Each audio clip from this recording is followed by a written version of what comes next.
Over thinking කෙනෙක් ගත්තාම මේ YouTube එකේ වීඩියෝ ගොඩක් තියෙනවා. ඉතින් අහලා බලන්නකො මගේ කතාව. ඕවර් තින්කින් කියලා කියන්නේ අපි ඕනවට වඩා දෙයක් ගැන සිතීම. ඒක වචනේ පරිසමාර්ථාර්ථයෙන්ම ඔයාලට තේරෙනවා ඇති.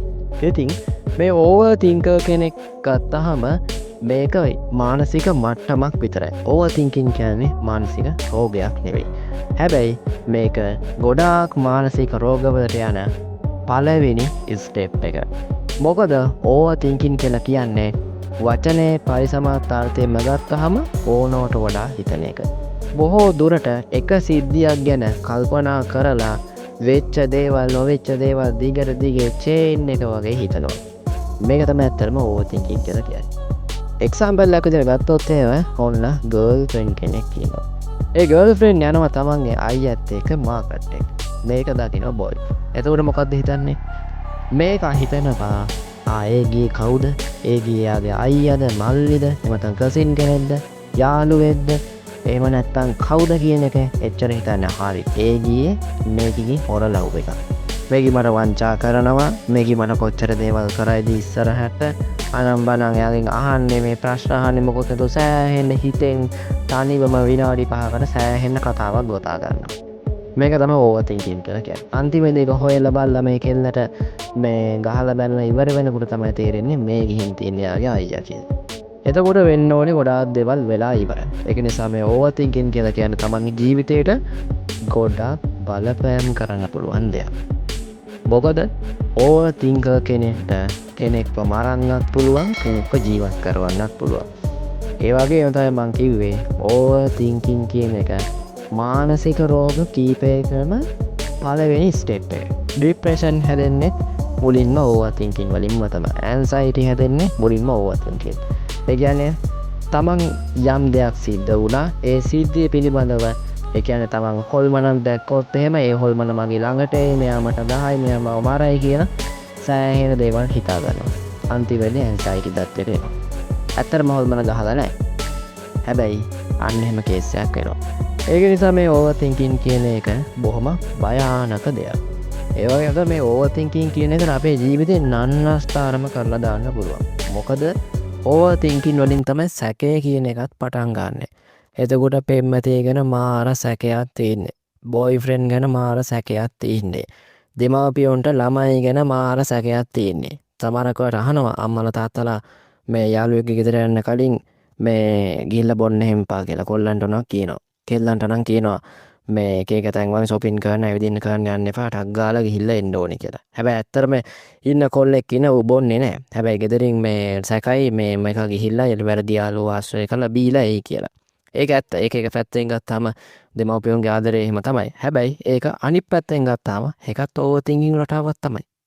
ඒක නිසා මේ ඕවර් තින්කින් කියන එකට අපේ සමාජයේදී අපිට සෑහෙන ලොකු බලපෑමක් කරන්න පුළුවන්. ඉතින් මේක කොහොමද නවත්තා ගන්න? ඇත්තටම සරලයි. මේක තමයි අපේ ජීවිතේ. අපිට ලැබිලා තියෙන මේ අපේ වටපිටාවේ තියෙන දේ තමයි අපේ ජීවිතේ. එතකොට අපේ ජීවිතේට යම් දෙයක් සිද්ධ වෙන්න තියෙනවා නම් ඒ දේ අනිවාර්යයෙන්ම සිද්ධ වෙනවා.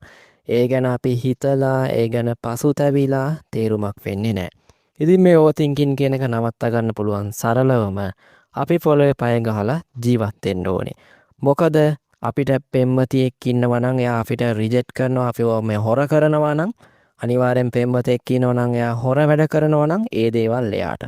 එයා කවදා හරි දවසක එකේ මට්ටු වෙයි. ඒ මට්ට නැත්තම් එයා යයි. ඔයා ගාවට තව හොඳ කෙනෙක් එයි. ඒක තමයි මේ සමාජයේ තියෙන, මේ ලෝකේ, මේ විශ්වයේ තියෙන නීතිය.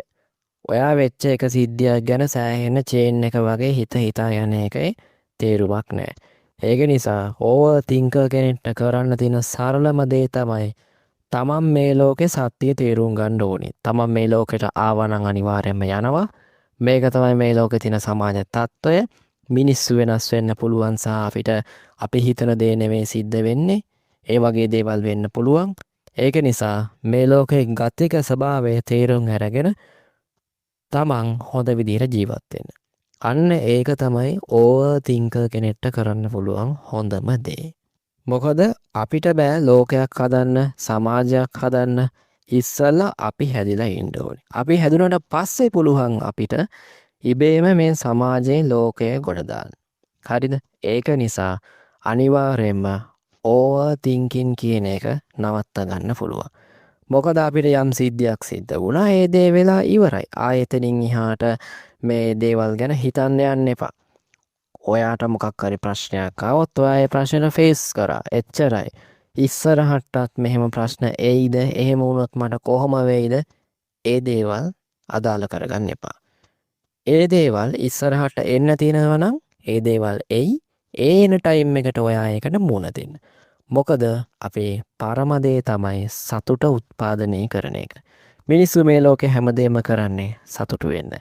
ඒක නිසා ඔයා සතුටින් ඉන්න, ඔයාගේ වටේ අය සතුටින් තියන්න, සතුටින් ජීවත් වෙන්න. ඒක තමයි අපිට කරන්න පුළුවන් ලොකුම දේ. ඒක නිසා ඕනවට වඩා හිතන්න යන්න එපා.